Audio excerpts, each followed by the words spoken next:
رمضان رمضان رمضان يا حبيب رمضان رمضان ليتك دوما قريب رمضان رمضان رمضان يا حبيب رمضان رمضان ليتك. أعوذ بالله من الشيطان الرجيم.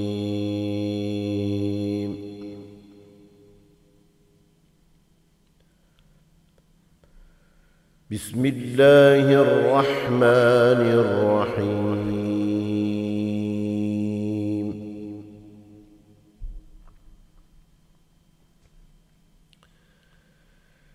إن الذين سبقت لهم منا الحسن أولئك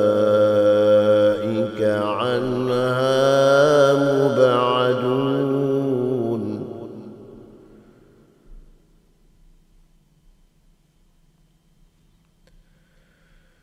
لا يسمعون حسيسها وهم فيما اشتهت أنفسهم خالدون.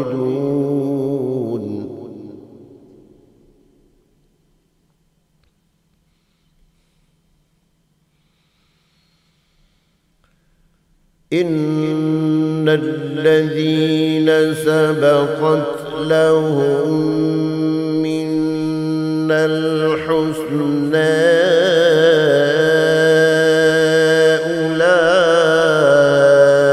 أولئك عنها مبعدون.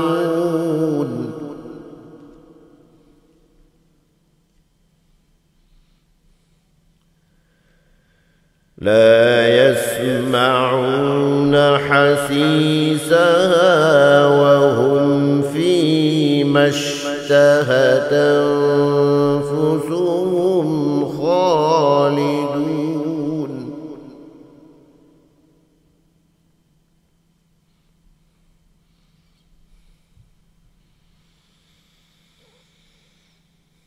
لا يحزنهم الفزع الأكبر وتتلقاهم الملائكة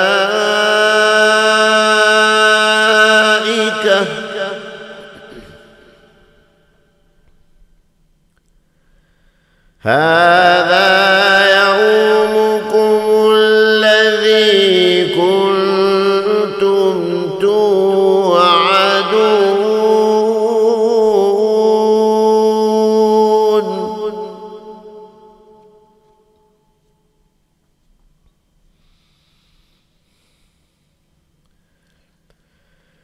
لا يحزنهم الفزع الأكبر وتتلقيهم الملائكة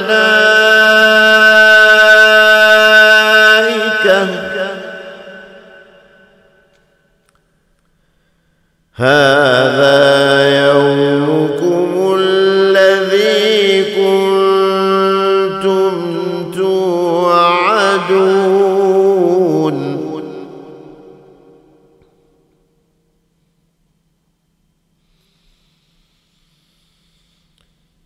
يوم نطوي السماء كطي السجل للكتاب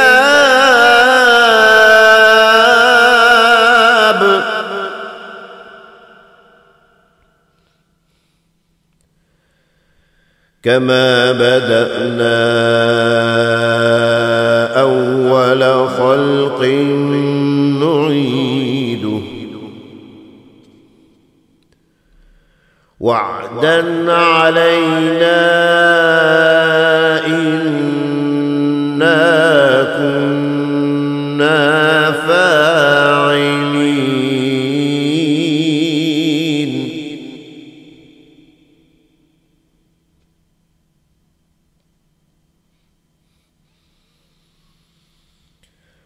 ولقد كتبنا في الزبور من بعد الذكر أن الأرض يرثها عبادي الصالحون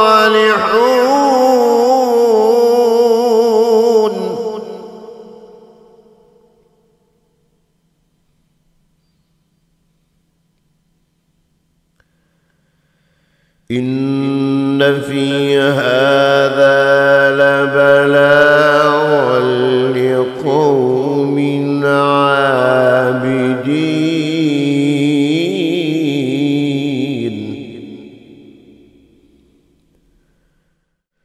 وما أرسلناك إلا رحمة للعالمين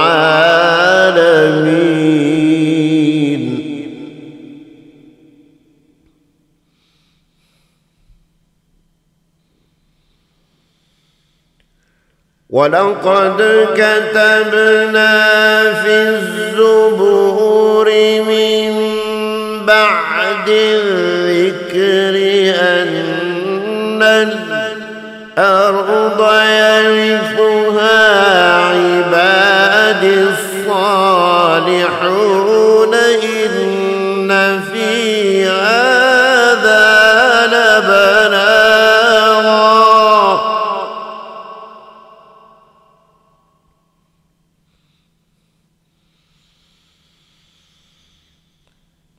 إن في هذا لبلاغا لقوم عابدين وما أرسلناك إلا رحمة للعالمين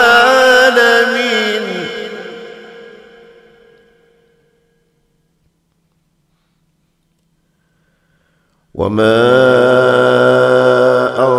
أرسلناك إلا رحمة للعالمين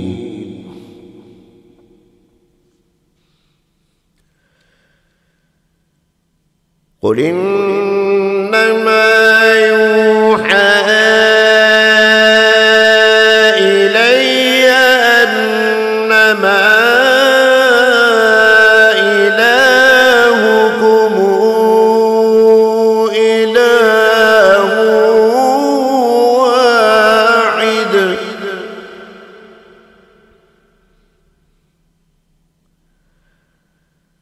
فهل أنتم مسلمون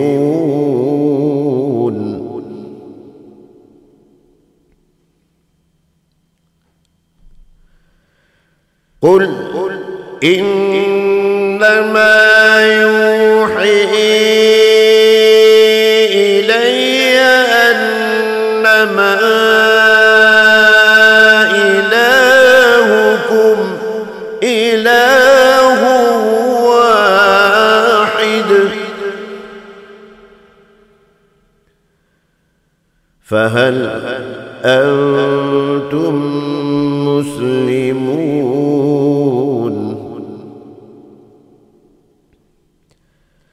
فإن تولوا فقل آذنتكم على سواء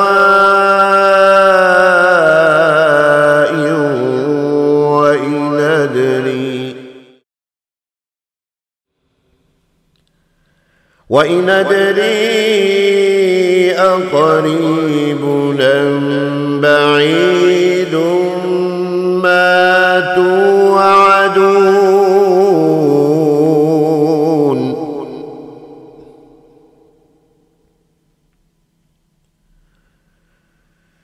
فإن تولوا فقل آذنتكم على سواء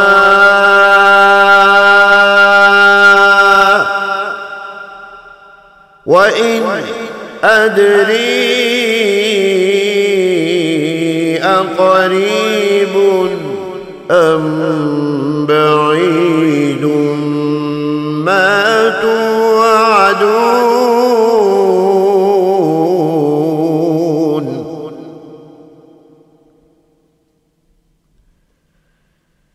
إنه يعلم الجهر من القول ويعلم ما تكتمون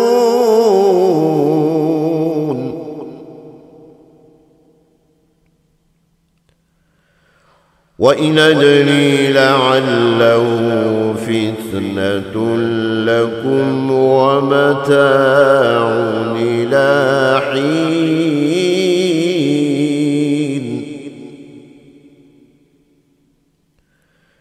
قل رب احكم بالحق قال رب احكم بالحق وربنا الرحمن المستعان على ما تصفون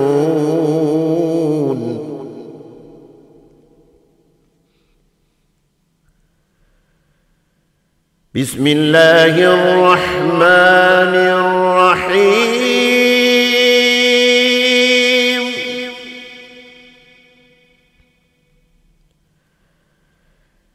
إنا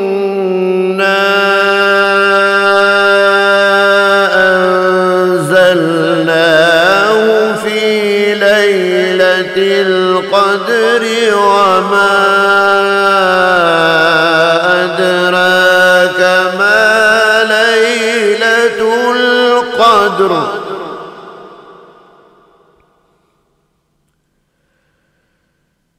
ليلة القدر خير من 1000 شهر تنزل الملائكة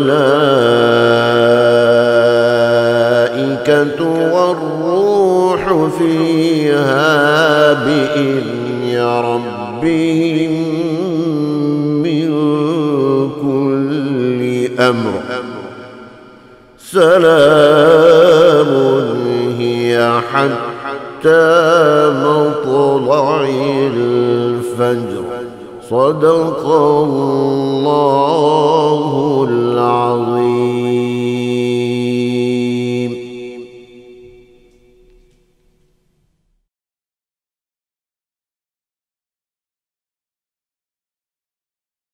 السلام عليكم ورحمة الله وبركاته. بسم الله الرحمن الرحيم. दोस्तों सब मिलके कहो अपने रब को याद करो। दोस्तों सब मिलके कहो अपने रब को याद करो।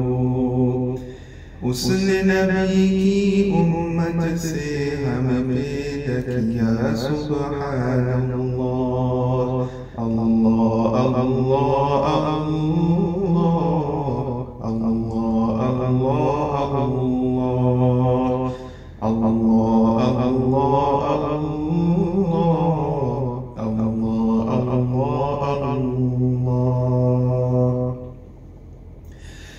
गुलशन गुलशन महक उते अर्ज़ समा सब चमक उते गुलशन गुलशन महक उते अर्ज़ समा सब चमक उते सल्ली अला कितरानों से हर सुपरिंदे चहक उते सल्ली अला कितरानों से हर सुपरिंदे चहक उते कौन किसकी आमद पर है चर्चा सुभान अल्लाह अल्लाह अल्लाह अल्लाह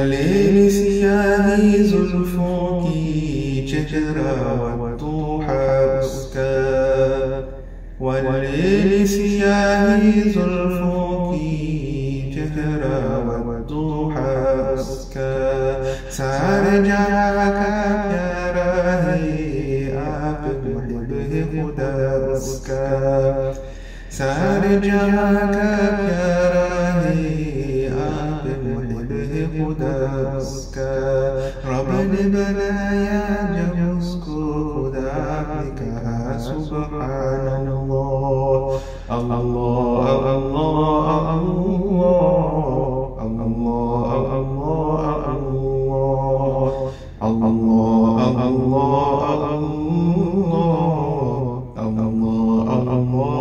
الله जो तेरा है वो मेरा है जो तेरा नहीं वो मेरा नहीं जो तेरा है वो मेरा है जो तेरा नहीं वो मेरा नहीं सब तेरों को बख्शूंगा कुछ गम न कर महबूब हसीन सब तेरों को बख्शूंगा कुछ गम न कर महबूब हसीन तू चाहता क्या है अब्द मेरे जरा लब तो हिला सुबहान अल्लाह अल्लाह अल्लाह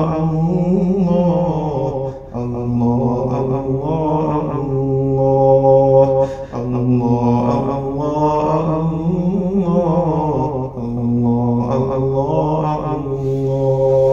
जिसे जान सजाए तारों से यूं बज़्म सजी तेरे यारों से जिसे जान सजाए तारों से यूं बज़्म सजी तेरे यारों से सिद्दीक़ उमर उस्मान अली मुझे प्यार है तेरे प्यारों से सिद्दीक़ उमर उस्मान अली मुझे प्यार है तेरे प्यारों से कुरान में रब ने सहाबा का बड़ा जिक्र किया सुबहान अल्लाह अल्लाह अल्लाह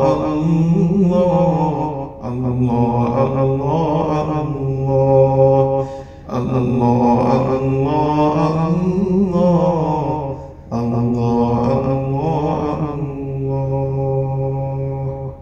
जब हौज़े कौसर पर आका तक़सीम करेंगे खुद सागर जब हौज़े कौसर पर आका तक़सीम करेंगे खुद सागर साथ के खादिम भी होंगे सिद्दीक़ उमर उस्मान हैदर साथ के खादिम भी होंगे सिद्दीक़ उमर उस्मान हैदर फरमाएंगे आका फिर से तू नात सुना सुबहान अल्लाह अल्लाह अल्लाह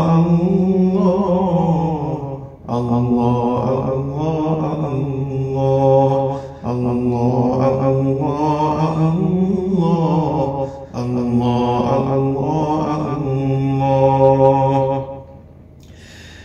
दोस्त तो सब मिलके कहो अपने रब को याद करो दोस्त तो सब मिलके कहो अपने रब को याद करो उसने नबी की उम्मत से हमें पैदा किया सुबहान अल्लाह अल्लाह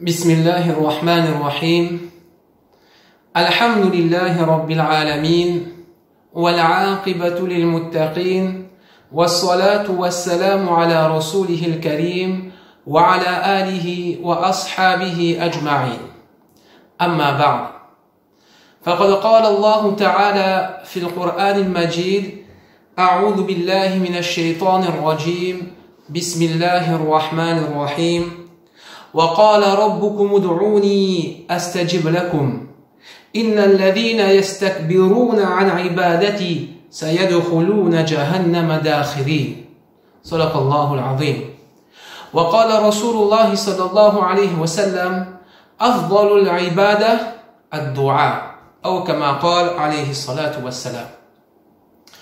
Toutes les louanges à Allah subhanahu wa ta'ala. Allah subhanahu wa ta'ala, le très clément, le très miséricordieux. Allah subhanahu wa ta'ala, celui qui pourvient à tous nos besoins, tous les jours, qui pourvient aux besoins de toute sa création. Allah subhanahu wa ta'ala, le riche, Allah subhanahu wa ta'ala qui donne sans compter. Allah subhanahu wa ta'ala, celui qui nourrit, Allah subhanahu wa ta'ala, celui qui donne. Et Allah subhanahu wa ta'ala également celui qui prend, Allah subhanahu wa ta'ala, celui qui restreint. Allah subhanahu wa ta'ala qui donne la santé, Allah subhanahu wa ta'ala qui donne la maladie. Allah subhanahu wa ta'ala qui connaît tout, qui entend tout, qui voit tout. Allah subhanahu wa ta'ala l'infiniment pur, pur de tout défaut. Allah subhanahu wa ta'ala l'indépendant qui n'a nullement besoin d'aucune de sa création. Mes chères mères, mes chères sœurs, mes chers frères, quel plaisir de vous retrouver durant ce mois de Ramadan. Encore une fois, Allah nous donne cette chance de pouvoir vivre ces quelques instants remplis de sa miséricorde pour ceux qui se tourneront vers lui, remplis de sa clémence. Allah subhanahu wa ta'ala ne cesse de déverser ses bienfaits durant ce mois de Ramadan et nous qui sommes en vie, alhamdulillah, nous pouvons en profiter. Qu'Allah subhanahu wa ta'ala pardonne à tous ceux qui sont déjà partis. Allah subhanahu wa ta'ala remplisse leur tombe de sa lumière et de sa miséricorde. Amin. Mes chères mères, mes chères sœurs, mes chers frères, l'objectif de ce mois de Ramadan, on l'a déjà vu plusieurs fois, l'objectif principal, Allah subhanahu wa ta'ala le mentionne dans le Coran, Ya ayyuhalladhina amanu kutiba alaykumus siyam kama kutiba ala alladhina min qablikum la'allakum tattaqun. Que vous les croyants, le jeûne, le mois de Ramadan vous a été prescrit comme il a été prescrit au peuple avant vous, avec comme but que vous atteigniez la piété, la taqwa. La taqwa qui peut être résumée comme avoir la présence d'esprit, avoir conscience qu'Allah subhanahu wa ta'ala me voit, que Allah subhanahu wa ta'ala sait ce que je pense, il voit ce que je fais, il connaît tous mes secrets et que je dois vivre en faisant de manière à ce qu'il soit satisfait de moi. Que ce qu'il m'a demandé de faire, alors je le fais. Et ce qu'il m'a interdit, alors je l'évite. Et si je tombe, si je n'ai pas réussi, alors je reviens vers lui à travers le pardon. Ce mois de Ramadan donc est principalement pour augmenter, créer, augmenter, améliorer cette taqwa que malheureusement nous fait défaut durant toute l'année. Mais le but de ce mois de Ramadan, on a vu également que c'est Allah subhanahu wa ta'ala, il nous montre que si on veut se rapprocher de lui, alors il faut savoir s'éloigner de ce monde. Que si dans notre cœur, on veut placer l'amour d'Allah subhanahu wa ta'ala, il ne doit pas y avoir l'amour d'autre chose. Et que tout doucement, nous devons essayer de nous éloigner de ce monde. Ne plus manger, alors que c'est quelque chose de vital. Ne plus boire, alors que c'est encore plus important pour les humains de boire. Mais si on veut se rapprocher d'Allah subhanahu wa ta'ala, alors enlever les choses de ce monde pour pouvoir mettre l'amour d'Allah subhanahu wa ta'ala dans notre cœur. Et effectivement, ce n'est pas une chose aisée. Alhamdulillah, à La Réunion, c'est l'hiver, il ne fait pas trop chaud, les journées sont courtes, donc cela paraît peut-être aisé pour certaines personnes, pour d'autres qui sont malades ou d'autres qui ont, malgré l'hiver, malgré un jeûne court, mais qui ont des travaux un peu rudes, c'est toujours un peu difficile. Mais quand vous voyez en France, en métropole, ou bien dans d'autres pays, où les journées sont très longues, le Ramadan est quand même quelque chose de dur. Ce n'est pas chose aisée. Adorer Allah subhanahu wa ta'ala, quelquefois, demande un effort physique. On doit faire des sacrifices. Et faire des sacrifices, ce n'est toujours pas facile. Donc, comment faire en sorte pour que l'amour de ce monde s'éloigne et l'amour d'Allah subhanahu wa ta'ala vienne en moi? Et bien sûr, on l'a vu, un des objectifs de ce mois de Ramadan, c'est de se faire pardonner. On connaît, on a déjà entendu, on se rappelle du hadith du prophète Muhammad sallallahu alayhi wa sallam, le dua auquel il a dit Amin sur le fait que perdu, éloigné, maudit soit cette personne qui aura passé le mois de Ramadan et ne s'est pas fait pardonner par Allah subhanahu wa ta'ala en ce sens. Donc, ces actions sont des choses, sont des objectifs. Mais pour atteindre cet objectif, nous aurons besoin de plusieurs choses. Et parmi les choses les plus importantes que le croyant, que vous et moi, nous avons besoin pour réussir, c'est le dua. Invoquer Allah subhanahu wa ta'ala. Demander à Allah subhanahu wa ta'ala son aide. D'ailleurs, le prophète sallallahu alayhi wa sallam, il est rapporté de Huzaifa radiallahu an, que قال رسول الله صلى الله عليه وسلم يأتي عليكم زمان لا ينجو فيه إلا من دعا دعاء الغريق. Il arrivera une époque telle que les seules personnes qui pourront réussir, ce seront ceux qui vont implorer Allah subhanahu wa ta'ala, qui vont faire dua auprès d'Allah subhanahu wa ta'ala, qui vont l'appeler comme celui qui se noie.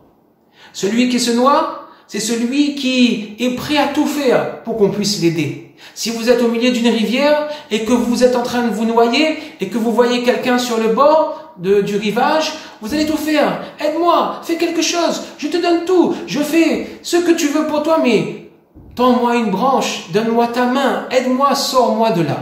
Ou bien même si on demande à Allah subhanahu wa ta'ala s'il n'y a personne et on est au milieu de cette rivière, on est en train de se noyer, combien on sera sincère et humble dans notre cœur. Donc ce dua-là est la seule solution. De faire dua de cette manière sera la seule solution pour réussir. Le dua, ce n'est pas seulement demander, mais c'est une ibadat. C'est un acte d'adoration. Le prophète sallallahu alayhi wa sallam dit Afdalul ibada. La meilleure des adorations, ad-dua. C'est d'implorer Allah subhanahu wa ta'ala.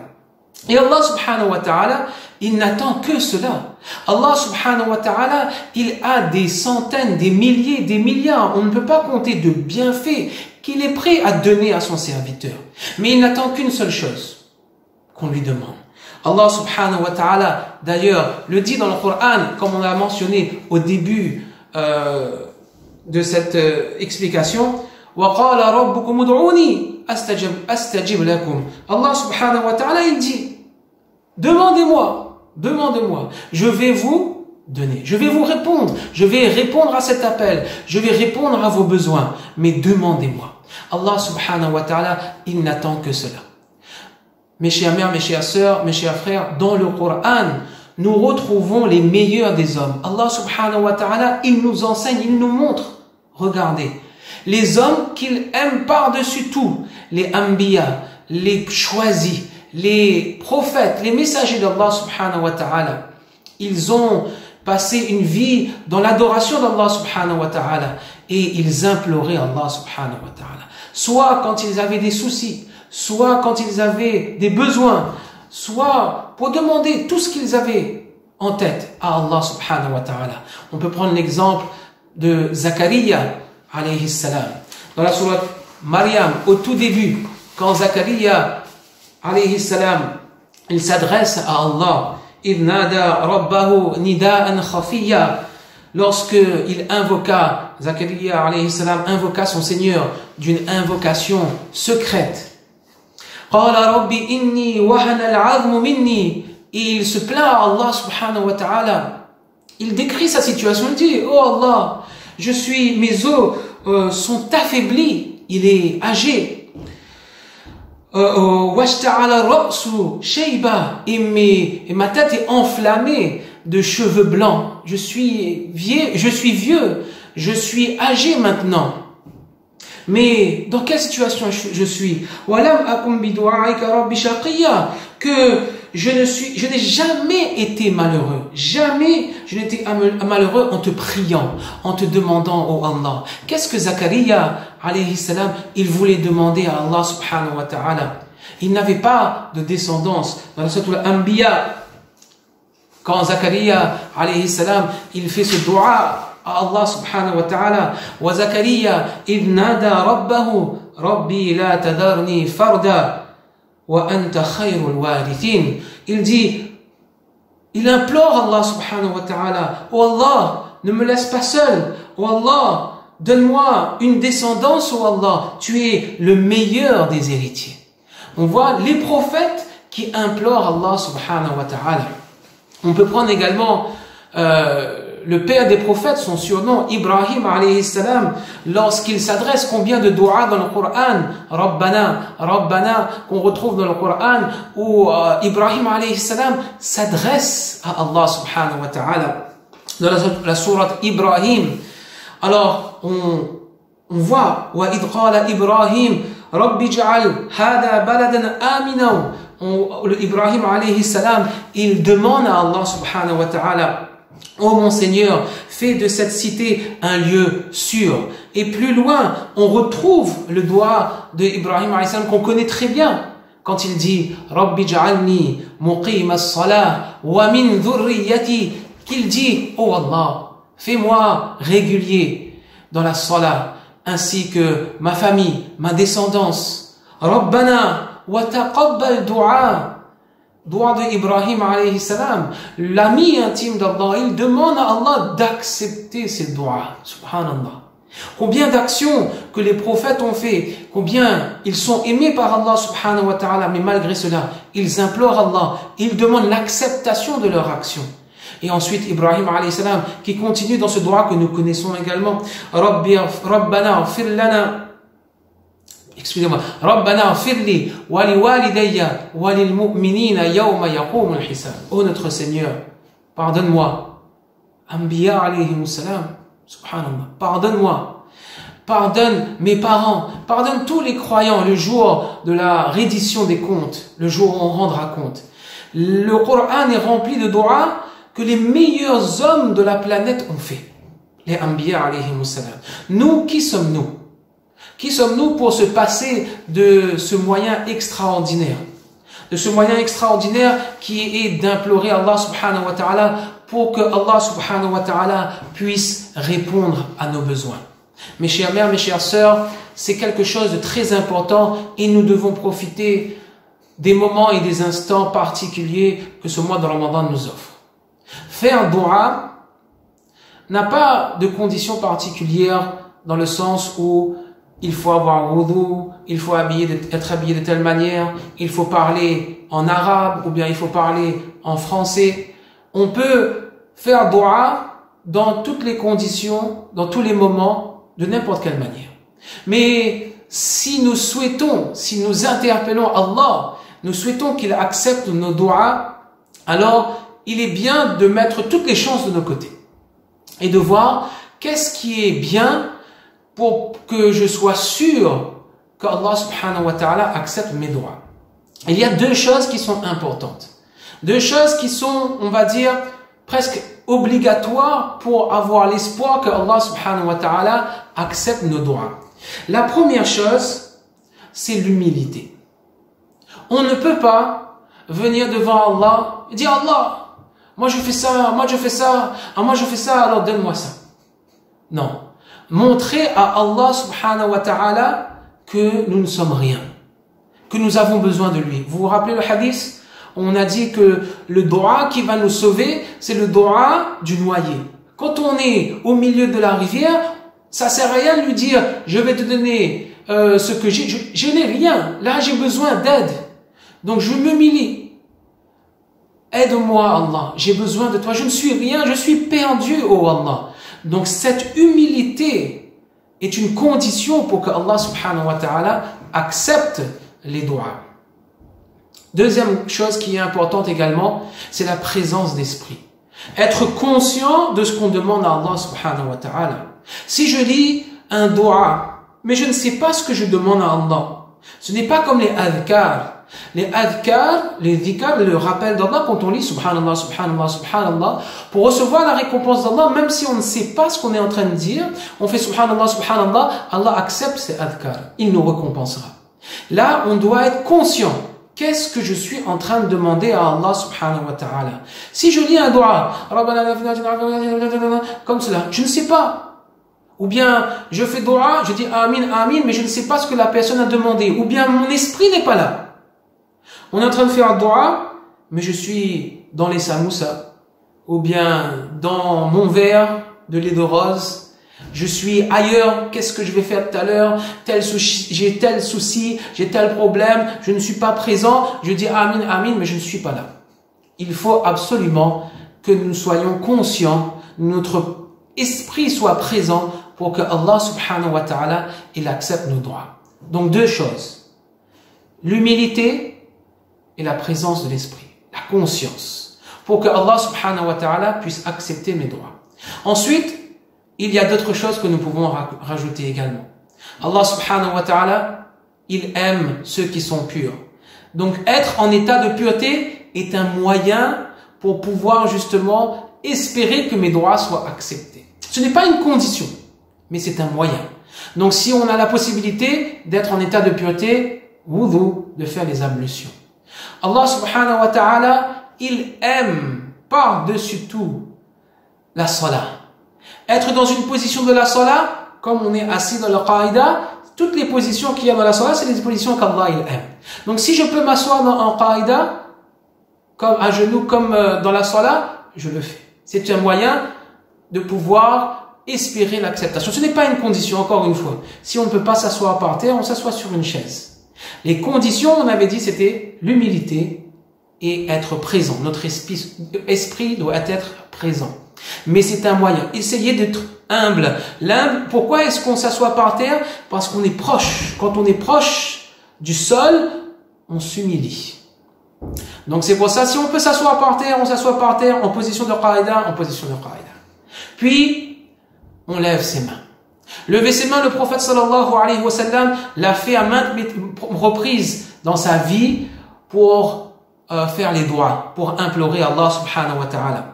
D'ailleurs, il y a un hadith qui dit en ce sens, le prophète sallallahu alayhi wa sallam, il dit que Allah subhanahu wa ta'ala, votre Seigneur, il est généreux et il a de la pudeur. Il a tellement de pudeur et il est tellement généreux, Allah subhanahu wa ta'ala, que quand quelqu'un lève ses mains pour lui demander, pour l'implorer, alors il ne peut pas refuser. Il ne peut pas laisser cette personne reprendre ses mains vides. Mais il donnera quelque chose, il acceptera ses droits. C'est pour ça qu'on lève ses mains. Pour faire en sorte que Allah ne nous les rende pas vides. Parce que Allah, il est généreux et il a énormément de pudeur. Autre chose également, quand on va faire les doigts, Allah subhanahu wa ta'ala dans le Coran, il nous enseigne la méthodologie. Surat al-Fatiha, Allah subhanahu wa ta'ala nous dit tous les jours, dans la salat de lire cette sourate, Alhamdulillahi Rabbil Alamin, 4 versets, Ar-Rahman Ar-Rahim, Malik Yawmiddin, Iyyaka na'budu wa Iyyaka nasta'in, 4 versets dans lesquels nous faisons les éloges d'Allah subhanahu wa ta'ala, nous le vantons. Quand on va faire dua, on va lever ses mains, on est bien assis, on est en état de pureté, on vante Allah subhanahu wa ta'ala. Dans la langue, on est conscient de ce qu'on dit à Allah subhanahu wa ta'ala. Allah, tu es le plus grand. Vous voulez parler créole? Parlez créole. Vous voulez parler français? Parlez français. Vous connaissez, vous avez compris les invocations en arabe? Dites-le en arabe. Dites-le avec le cœur. Parlez à Allah ce que vous pensez de lui. Oh Allah, tu es tellement grand, tu fais telle chose, etc. Vantez-le. Puis, envoyé les invocations pour le prophète sallallahu alayhi wa sallam. Un petit doua. Le prophète sallallahu alayhi wa sallam est la personne la plus aimée d'Allah subhanahu wa ta'ala. Quand on va faire doua pour le prophète sallallahu alayhi wa sallam, envoyer un duroud, salat ala nabi, Allah subhanahu wa ta'ala, il sera content. Mon serviteur a pensé à l'être que j'aime le plus. Et ça va aussi, incha'Allah, faciliter pour l'acceptation des doigts. Et puis, une fois qu'on a fait cela, il faut laver son cœur. Demander pardon à Allah pour soi-même. Demander pardon à Allah subhanahu wa ta'ala pour les péchés présents, passés, pour les péchés qu'on a fait devant tout le monde, ou bien les péchés cachés, pour les péchés qu'on a fait volontairement et involontairement. Demander à Allah subhanahu wa ta'ala avec nos mots de nous pardonner. Simplement, oh Allah, pardonne-moi. Oh Allah, pardonne-moi. Répétez, insistez avec Allah, comme un enfant. Combien, pour ceux qui ont des enfants, alhamdulillah, ceux qui n'en ont pas, Allah les accorde des enfants pieux, mais combien ceux qui ont des enfants, quand les petits arrivent, maman, je veux une sucette. Non. Maman, je veux une sucette. Non. Maman, je veux une sucette. Jusqu'à ce qu'à un moment donné, on lâche prise et on lui dit, ok, voilà. On doit insister avec Allah subhanahu wa ta'ala. Oh Allah, pardonne-moi. Oh Allah, pardonne-moi. Faire dua pour qu'Allah subhanahu wa ta'ala nous pardonne. Ensuite, quelque chose de très efficace également. Le prophète sallallahu alayhi wa sallam, il nous dit, un hadith rapporté par Abu Huraira radiyallahu anhu, ما من عبد مسلم يدعو لأخيه بظهر الغيب إلا قال الملك ولك بمثله. Abu Huraira radiyallahu anhu rapporte en ce sens que le prophète sallallahu alayhi wa sallam, il dit qu'il n'y a pas un serviteur musulman, un serviteur soumis à Allah subhanahu wa ta'ala, qui fait dua pour son frère qui n'est pas présent, ou sa sœur qui n'est pas présente, sans qu'il n'y ait un ange qui fasse le même dua, qui dit pour toi la même chose. Oh Allah, tonton Abdul, oh Allah, il est malade, donne-lui la santé. Il y a un ange qui fait le même dua pour moi aussi, que je sois en bonne santé. On veut plein de choses, de faire dua pour les autres. Dans un sens de hadith, le prophète sallallahu alayhi wa sallam, il dit, celui qui invoque Allah subhanahu wa ta'ala, celui qui demande le pardon, Allahumma afir lil mu'minina wal mu'minat wal muslimina wal muslimat, pour les frères musulmans et musulmanes, Allah subhanahu wa ta'ala lui accordera une récompense pour chaque musulman et chaque musulmane sur terre. Subhanallah. Donc mes chères mères, mes chères sœurs, essayons dans ce mois de Ramadan, humilité, présence d'esprit, être dans les meilleures conditions pour que Allah subhanahu wa ta'ala puisse accepter nos doigts. Nous ne pourrons réussir qu'en implorant Allah subhanahu wa ta'ala, qu'en demandant à Allah subhanahu wa ta'ala tous les jours tout ce que l'on a besoin. Et ne jamais oublier nos frères musulmans dans le monde entier, de faire dua pour eux, pour tous ceux qui sont malades, pour tous ceux qui sont dans les difficultés, dans les souffrances, dans les épreuves. Faire dua pour ces gens, c'est aussi faire dua pour nous, faire dua pour l'humanité. Le prophète sallallahu alayhi wa sallam n'a cessé de pleurer et il ne cessera dans le akhirah, dans le delà. Première chose, il va demander ma ummati. Donc avoir ce même fikal que le prophète sallallahu alayhi wa sallam et implorer Allah tous les jours pour tous les frères musulmans, toutes les sœurs musulmanes, mais aussi pour tous nos frères en humanité, qu'Allah subhanahu wa ta'ala nous guide tous sur le droit chemin. Qu'Allah subhanahu wa ta'ala me donne à moi-même le tawfiq de comprendre ces quelques paroles, de partager, et qu'Allah subhanahu wa ta'ala, il accepte toutes nos œuvres durant ce mois de Ramadan, qu'Allah nous pardonne, qu'Allah nous guide tous et qu'Allah nous protège tous. Wa akhiru da'wana alhamdulillahi rabbil alamin.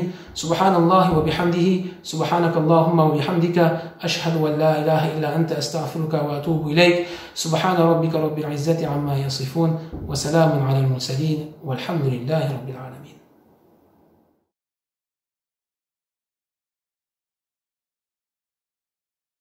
السلام عليكم ورحمة الله وبركاته. بسم الله الرحمن الرحيم.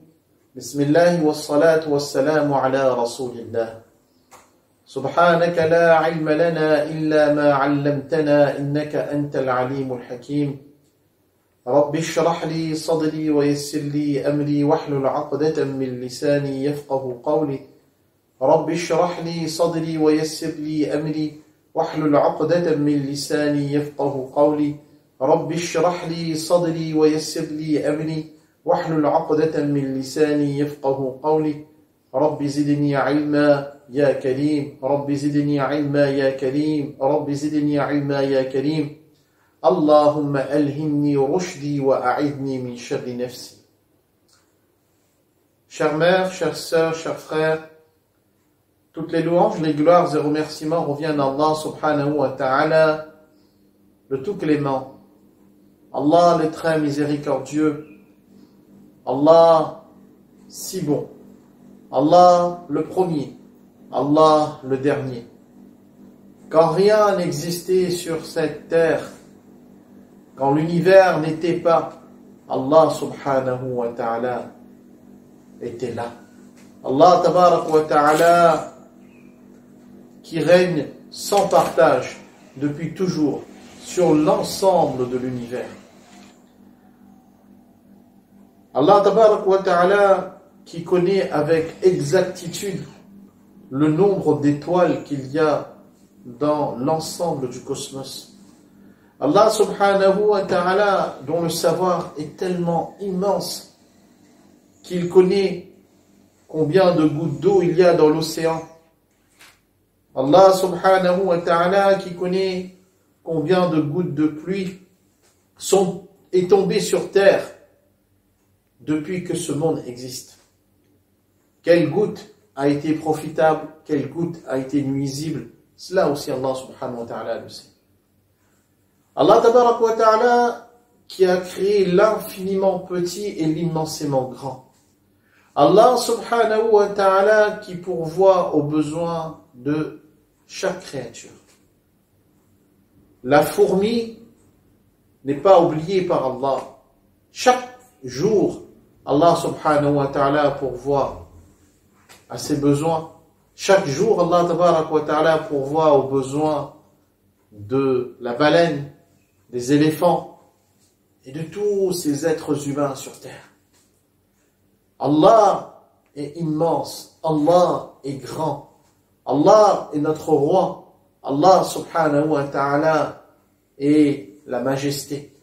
Allah règne sans partage, Allah n'a besoin de personne. Et Allah Rabbul Alamin, il a choisi parmi ses créatures des hommes, des Anbiya alayhimus salatu wassalam. Et Allah tabarak wa ta'ala a donné comme mission à ces hommes pour qu'ils viennent vers l'humanité, vers les hommes, pour les inviter à croire en Allah subhanahu wa ta'ala. Il y a eu beaucoup de prophètes alayhimus salatu wassalam qui sont venus.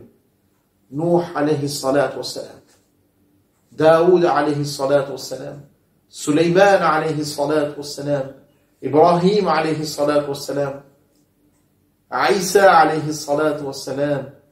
Certains prophètes ont connu une grande adhésion, d'autres prophètes une adhésion plus difficile. Tous les prophètes alayhi salatu wassalam ont été soumis à des épreuves. Et puis Allah tabarak wa ta'ala a envoyé le dernier des prophètes, Muhammad sallallahu alayhi wa sallam. Muhammad sallallahu alayhi wa sallam est venu pour sceller. Eh bien, Muhammad sallallahu alayhi wa sallam est le sceau des prophètes. Il vient pour terminer tout ce travail de transmission qui a été fait par l'ensemble des Anbiya alayhimus salatu wassalam. Rasulullah sallallahu alayhi wa sallam est venu dans la péninsule arabique inviter les gens vers Allah subhanahu wa ta'ala, mais à la différence des autres Anbiya alayhimus salatu wassalam, le message de Rasulullah sallallahu alayhi wa sallam, sa mission, elle était universelle. Allah tabarak wa ta'ala, chères mères, chères sœurs, chers frères, nous a honorés. Allah subhanahu wa ta'ala nous a comblés d'une ni'ma différente de ceux des peuples qui nous ont précédés, en nous suscitant, nous, dans la dernière des communautés. Parce que cette communauté, dans son livre, au travers de sa parole, Allah subhanahu wa ta'ala l'a qualifié de meilleur des communautés. Kuntum khayra ummah. Vous êtes la meilleure des communautés. Nous sommes la meilleure des communautés. Nous sommes la communauté de Muhammad sallallahu alayhi wa sallam. Et c'est à ce titre qu'Allah tabarak wa ta'ala nous a donné ce mois exceptionnel, le mois béni de Ramadan. Voilà plusieurs jours maintenant que nous avons commencé à observer le jeûne du Ramadan, à prier les nuits devant Allah subhanahu wa ta'ala.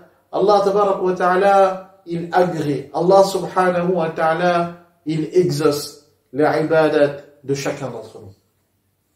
Chères mères, chères sœurs, chers frères, à ce moment du Ramadan, le temps est venu à ce que chacun d'entre nous, en toute objectivité, sans pour autant que qui que ce soit se présente devant nous comme un juge, nous portions un regard profond sur nous-mêmes, que nous nous posions la question de ce qui a changé en nous depuis le début du Ramadan. Vous recevez tous les jours énormément de messages via les réseaux sociaux par les ulama qui se sont mobilisés en masse dans cette période. Allah tabarak wa ta'ala récompense chacun pour les efforts qu'ils sont en train de faire et qu'Allah subhanahu wa ta'ala récompense tous ceux qui prennent le temps de lire, de réfléchir, de pratiquer. Vous savez que le mois de Ramadan a été précédé par cette période de confinement due à cette maladie. Et toute cette période, eh bien, a été propice pour que chacun d'entre nous se pose des questions. Si aujourd'hui, je ne change pas, si quand Allah tabarak wa ta'ala, par cet ennemi invisible, ce virus qui a mis le monde au stop, à l'arrêt, si à ce moment-là aussi, je ne me remets pas en question, je dois me demander quand est-ce que dans ma vie je vais me remettre en question. Le rosa, le sawm, le jeûne, c'est le fait de ne pas manger, de ne pas boire pour ceux qui sont mariés, de ne pas s'approcher de leurs épouses de l'aube jusqu'au coucher du soleil. Et à côté de cela, le sawm doit me permettre d'être quelqu'un de meilleur. Imaginez qu'avant le mois de Ramadan, j'ai été quelqu'un qui avait des rapports conflictueux avec ma famille, avec mes parents. Est-ce que depuis le début du Ramadan, j'ai su améliorer mes relations avec mes parents? Chères mères, chères sœurs, chers frères, il est triste que malgré tout ce qui a pu arriver, que nous n'ayons pas la force, que nous n'ayons pas le courage de dépasser certains facteurs d'animosité, de conflit avec certains individus, et que la lecture du Coran, les prières, le jeûne ne nous permettent point de trouver cette paix intérieure qui nous permette, eh bien, d'absoudre tout ce passé conflictueux et de revenir sur des relations plus apaisées, d'abord avec ceux qui nous sont proches. Les parents sont importants dans la vie d'une personne. Il y a un sahaba, radiyallahu anhu, il s'appelle Abu Huraira. Abu Huraira, radiyallahu ta'ala anhu, eh bien, il est devenu musulman en l'an 7 de l'Hégire. Et vous voyez qu'il n'est pas resté très longtemps auprès de Rasulullah sallallahu alayhi wa sallam en tant que sahaba. Pourtant, c'est celui qui a rapporté le plus de hadiths. Et Abu Huraira, radiyallahu ta'ala anhu, un jour, il vient voir le prophète sallallahu alayhi wa sallam en larmes. Alors, le prophète sallallahu alayhi wa sallam, il demande à Abu Huraira radiyallahu ta'ala anhu. Il lui pose la question. Il lui dit, mais pourquoi est-ce que tu pleures? Il lui dit que ma maman ne veut pas accepter le fait que je sois musulman. Et elle m'a dit, soit tu abandonnes l'islam et tu restes avec moi, soit si tu restes musulman, eh bien tu ne viens plus chez moi. Alors le prophète sallallahu alayhi wa sallam dit à Abu Hurayra radiyallahu anhu, tu vas rester avec moi. Mais Abu Hurayra radiyallahu ta'ala anhu, il continue à pleurer. Continue à pleurer. Alors le prophète sallallahu alayhi wa sallam lui dit, pourquoi est-ce que tu continues à pleurer? Il dit, ya Rasulallah sallallahu alayhi wa sallam, ma maman est âgée. Si je ne suis pas avec elle, qui va s'occuper d'elle? C'est moi qui prépare à manger pour elle, c'est moi qui organise tout dans la maison. Il lui dit, ya Rasulallah sallallahu alayhi wa sallam, quand toi tu lèves les mains devant Allah, Allah il accepte. Demande dua pour ma maman. Alors le prophète sallallahu alayhi wa sallam demande dua. Et Abu Hurayra radiyallahu anhu quitte la maison de Rasulullah sallallahu alayhi wa sallam et il se met à courir. Les gens se posent la question, qu'est-ce qui fait, qui presse autant Abu Hurayra radiyallahu ta'ala anhu? Et lorsqu'il arrive devant la maison de sa maman, il frappe à la porte. Elle lui demande d'attendre. Parce qu'elle est en train de prendre un bain. Et lorsqu'il ouvre la porte, sa maman lui dit, emmène-moi vers Muhammad sallallahu alayhi wa sallam pour que je témoigne de la foi de l'islam. En fait, Abu Hurayra radiyallahu anhu s'était mis à courir pour voir qui serait plus rapide, lui ou l'invocation du prophète sallallahu alayhi wa sallam. Mais vous savez, le prophète sallallahu alayhi wa sallam, il a posé des questions à Abu Hurayra radiyallahu anhu. Quand il lui a demandé pourquoi tu pleures, en fait, non seulement sa maman l'avait rejeté, mais sa maman l'avait frappé. Et le prophète sallallahu alayhi wa sallam lui a demandé, qu'est-ce que tu as fait? Il dit, mais je n'ai rien fait, c'est ma maman. Sa maman l'avait rejeté, sa maman avait été violente, agressive dans ses propos, et même physiquement.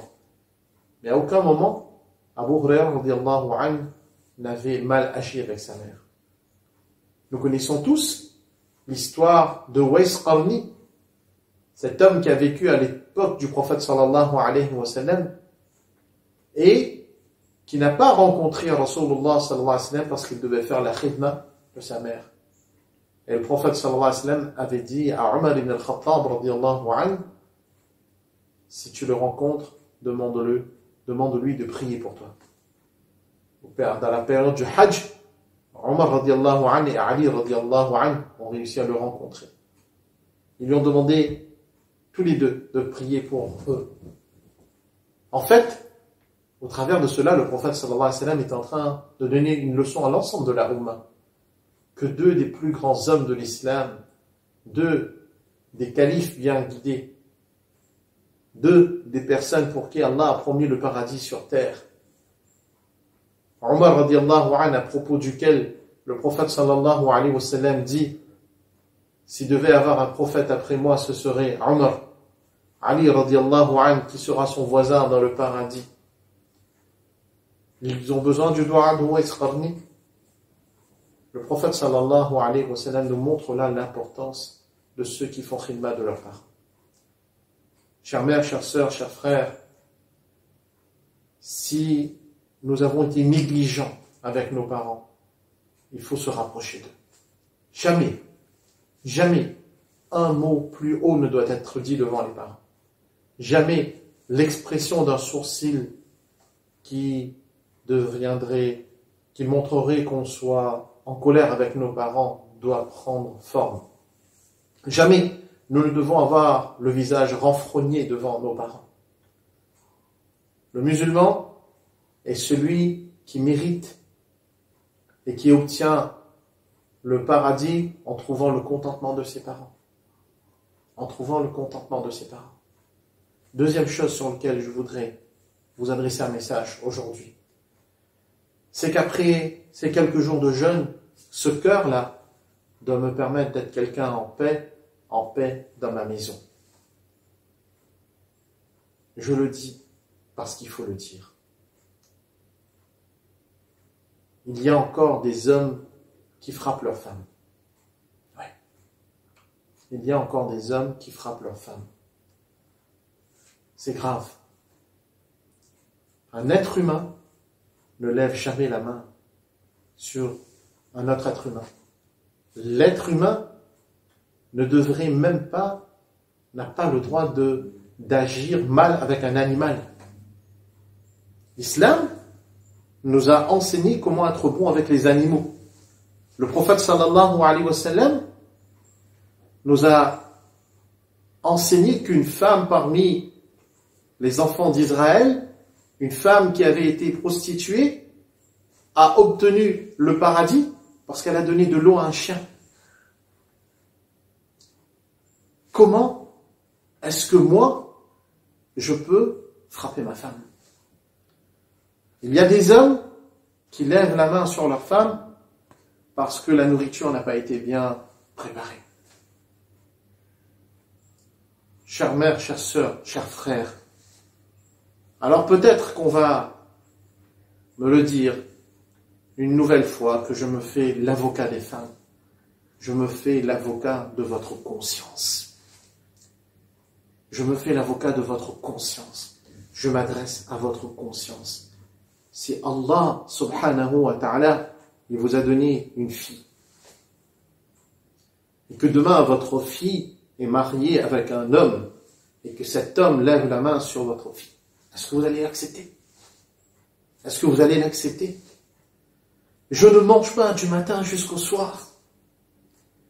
Je ne mange pas du matin jusqu'au soir. Je fais la salade de tarawih, je fais iftar, et je suis capable de lever la main sur une femme. Non. Non. Le Sawm Ramadan doit nous transformer. Le Sawm Ramadan doit faire de nous des gens avec une bienveillance extraordinaire. Le Sawm, c'est tout notre être qui est transformé. Le musulman, c'est cette personne-là. Premier message, agissez bien avec vos parents.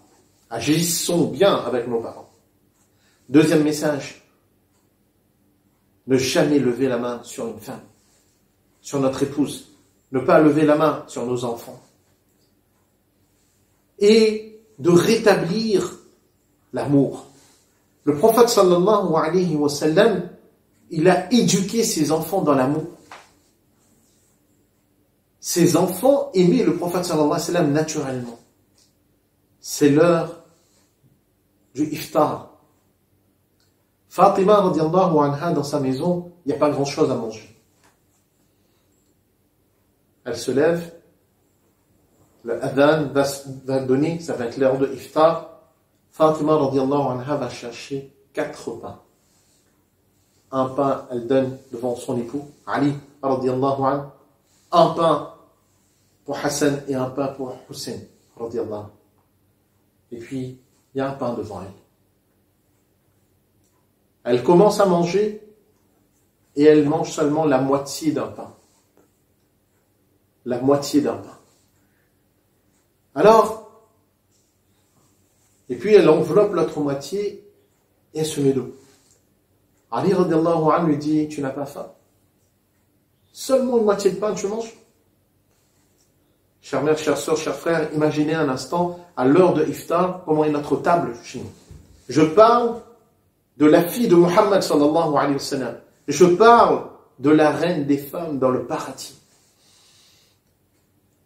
Je parle de cette femme, quand le prophète sallallahu alayhi wa sallam quittait Medina, la dernière personne à qui il rendait visite, c'était elle. Et lorsqu'il revenait, la première personne qu'il venait rendre visite, c'était elle. Elle va voir, en fait, elle tape à la porte de la maison de son papa. Rasulullah sallallahu alayhi wa sallam ouvre la porte et Fatima radiallahu anha lui dit, papa, j'ai emmené cela pour toi parce que c'est l'heure de iftar et je ne sais pas si tu avais mangé quelque chose. Si tu as quelque chose de quoi manger. Rasulullah sallallahu alayhi wa sallam mange, il remercie sa fille, lui dit, c'est le quatrième soir où si tu n'avais pas apporté, où je n'aurais rien eu à manger. Le prophète sallallahu alayhi wa sallam vivait dans cette situation. Quand le prophète sallallahu alayhi wa sallam a fini de manger, Fatima radiallahu anha, elle pleure. Le prophète sallallahu alayhi wa sallam lui dit, pourquoi tu pleures, ma fille? Alors Fatima radiallahu anha lui dit, papa, je ne sais pas si demain j'aurai quelque chose à emmener pour toi. Alors le prophète sallam qui met la main sur l'épaule de sa fille lui dit, par tes efforts et par le sacrifice que nous sommes en train de faire, Allah subhanahu wa ta'ala, il va donner la guidée dans cette ummat, dans cette communauté. Telle était la vie de notre prophète sallallahu alayhi wa sallam. Telle était la vie de la famille du prophète sallallahu alayhi wa sallam. Il y avait ce sens, ce don du sacrifice.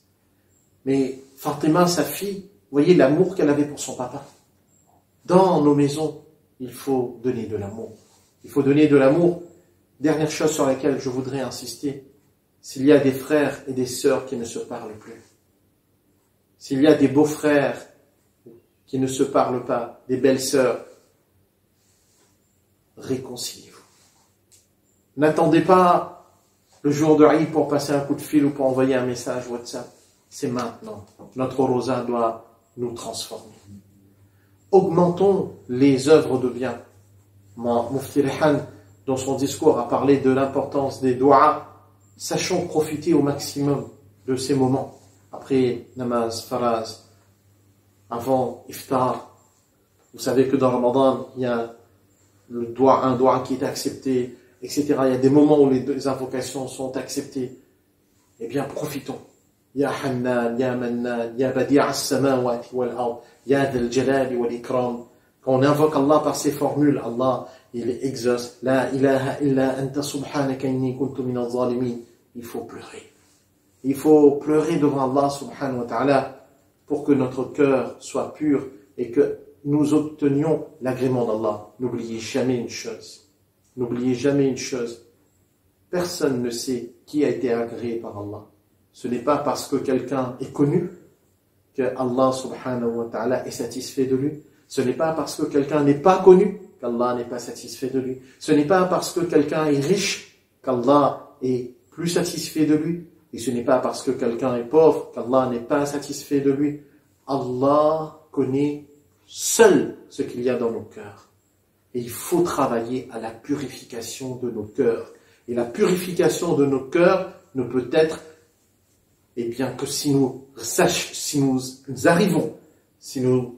réussissons à vivre en paix avec les uns et les autres, dans la meilleure des expressions, avec la meilleure des attitudes, avec le meilleur des akhlaq.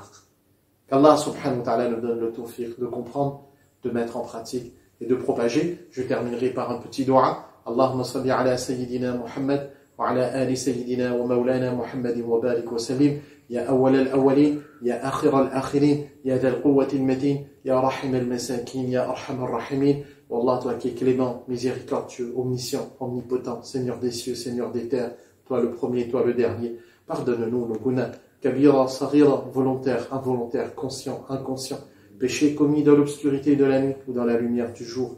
Wallah, pardonne-nous, car tu es pardonneur. Wallah, nous sommes faibles et tu es fort. Wallah, nous sommes pauvres et tu es riche. Wallah, nous sommes tes serviteurs et tu es notre roi. Pardonne-nous, ya Allah. Pardonne à nos parents, pardonne à nos épouses, pardonne à nos enfants, pardonne à l'ensemble de la communauté musulmane, ya Allah. Pardonne aux vivants, pardonne aux morts. Et Allah, accepte nos rosas, accepte nos jeûnes. Wallah, accepte nos prières de tarawih. Wallah, accepte nos lectures du Coran. Guide-nous dans le droit chemin, le chemin de ceux dont tu as comblé de tes bienfaits, et non de ceux qui ont encouru ta colère. Oh Allah, donne la santé à ceux qui sont malades. Oh Allah, ceux qui ont des dettes, permets-leur de payer leurs dettes. Oh Allah, ceux qui n'ont jamais accompli Hajj et Umrah, permets-leur de le faire. Ceux qui ne sont pas mariés, rends le mariage facile pour eux. Ceux qui n'ont pas d'enfants, donne-leur des enfants. Et Allah, accorde-nous le bonheur dans ce monde et dans l'akhira. Wallah, accorde-nous l'honneur dans ce monde et dans l'akhira. Wallah, accorde-nous la mort avec iman. Wallah, accorde-nous le Jannatul Firdaus. Wallah, protège-nous du feu de l'enfer.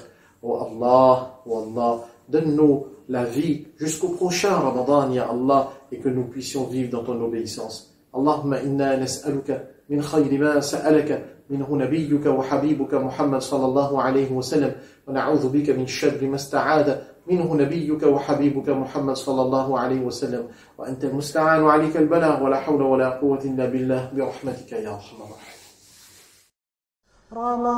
رمضان رمضان رمضان يا حبيب رمضان رمضان ليتك دوما قريب رمضان